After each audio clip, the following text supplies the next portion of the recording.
So we'll come around the corner here. And I'll let you go by Lori there, Mr. President. God, hello. How are you? I'm good. How are you? Got some nice kids. Yeah, you do too. I'm matching. Good to see you. Good to see you too. Thanks for Good to see you. coming. Okay. So right here, we're standing in front of one of our hybrid buses, and it's being operated right now by one of our amazing bus drivers, Lori Netterlow of the City of La Crosse MTU. So let's give her a round of applause for being here today. Thank you. Thank you. So, like I said, you're sitting in front of a hybrid bus, and just want to talk about that real quick. So, this is one of our 3 hybrid buses that we have with the City of La Crosse, and it just is a small portion of what we're doing for our commitment to sustainability and reducing our carbon footprint. So, the 3 buses that we have right now, these 3 hybrids, they're going to be in addition to what we have coming. In the next 24 months, we're going to have 2 more hybrids, and I'm proud to say the first 2 fully electric buses in the City of La Crosse. And what our goal is to become the model for systems our size to be able to roll out and do this with different styles of buses that we have to eliminate those diesel buses and bring these type of electric and hybrid buses into play. So I can talk all day about buses, but really the important thing is the people that operate the buses. So I want to ask Lori a couple questions, if that's okay. So Lori, what do passengers feel when they see a hybrid bus pull up as opposed to a diesel bus? It's a lot quieter. A lot quieter, right? Quieter and doesn't have that diesel smell. Right. The fumes and the emissions are a lot less compared to a diesel bus. And I guess more importantly, for you sitting in the driver's seat, what do you feel like when you're driving a hybrid bus? Same thing. It's quiet. You don't have that diesel smell. And one thing that we try to do is when we're doing any type of swap of buses, we try to make sure that we get the people that actually have to operate them day to day. So I guess, is it safe to say the union and the employees are excited for more hybrid buses? Absolutely. Yeah. Yep. So Not we're as looking forward excited to as that. I am. Yeah, absolutely. You know, I'm going to talk today, Lori, about this infrastructure plan. And a big chunk of it is hybrid buses.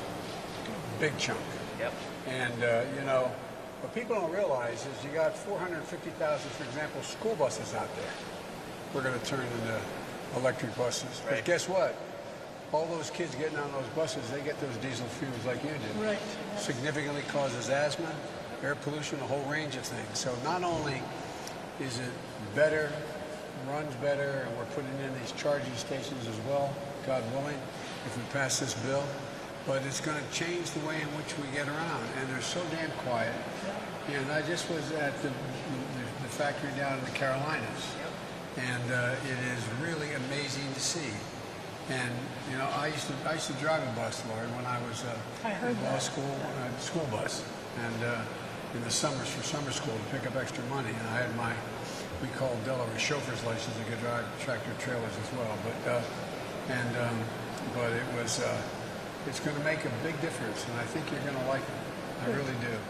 And I'm really glad you touched on that, the plant in South Carolina, because actually that's where our buses are coming from. Yeah. And to talk about infrastructure, what we're doing here in La Crosse is we're not just planning for these 2 buses here. When we do our new infrastructure at Bus Barn, it's going to be piped into transformers, going to be large enough for future growth.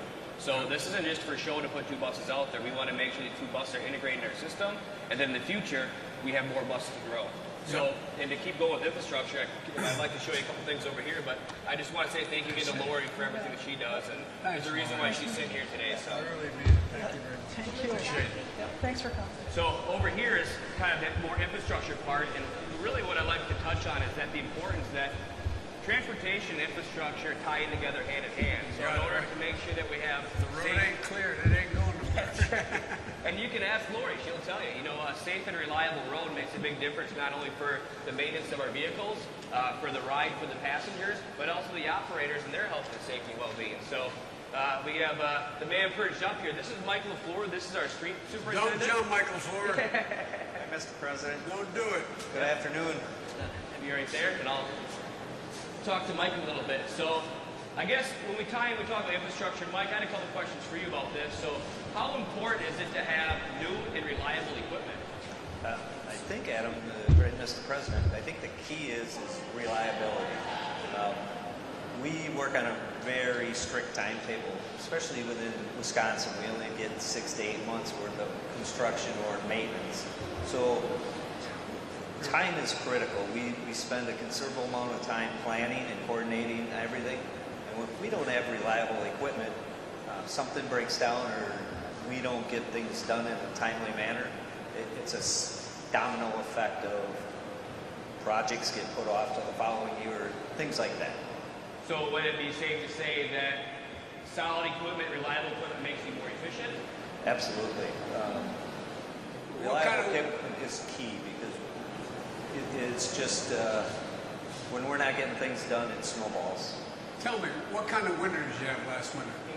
Actually, it wasn't too bad the first part. The second part, it made up for it. So what are you repairing the most when you're out there in the local highway system? Potholes from the winter? Oh, absolutely. Wintertime, that is a never-ending battle in Wisconsin with cold freeze. Yeah. But we've come up with some new things that we're doing that seems to help, and one of them is this piece of equipment behind me where we can mill off part of a street quickly instead of and repave it with a machine like this. And without, we'll spend crews doing it every week otherwise. And I'll just say selfishly, what I look at is their time that they're able to respond to emergencies. So Mike talked about those well-planned out projects, but you mentioned Wisconsin winters, right? So in a matter of a couple minutes, a road can split, a road can buckle. And for our bus drivers and the passengers that are trying to get to work, trying to get to medical appointments, they need to get there. So the response time of our street department is something that we're looking for, that advancement and that future growth. So when we make a phone call, we know that they're there and they have the equipment to repair it so people can get back on the road right away. Now, this doesn't relate to your day-to-day job, but what is the situation from your perspective in terms of bridges and the existing the roads that don't need to be repaired, but just the quality of the roads? We have a lot of money in this bill, a lot of money, and you got a lot of need for a lot of bridges, some of which are in tough shape in this, I don't know about this town, but in this state. And so how much do you worry about that? Oh, I think that's our major hurdle right now is at least here locally for us, is bridge maintenance, road maintenance. I can't speak for the utilities, but I'm sure there's part of that in there, but definitely our infrastructure, maintenance, that Yep. we lag in that. We need to Well, improve by the way, that. everybody around the country does, big time. Yep. Over 10,000. There's thousands of bridges that, what people don't realize, if you have a bridge going across even a stream, not a big bridge, and you can't take a truck across it because of the weight, and your fire department's on one side, it's going to take a lot of people get lost. Some places it takes up to another 35 minutes to be able to get around. And so it really matters. And we're going to be doing a lot of this bill passes, which because of your governor's help and because of Ron's help here, I think we're going to get it passed. And it's going to mean a lot overall to the quality of your roads and maintenance of your bridges and tunnels. And so it's a big deal. And there's a lot of departments that are excited about it. Not just our street department, our buses, but our police, our fire, utilities.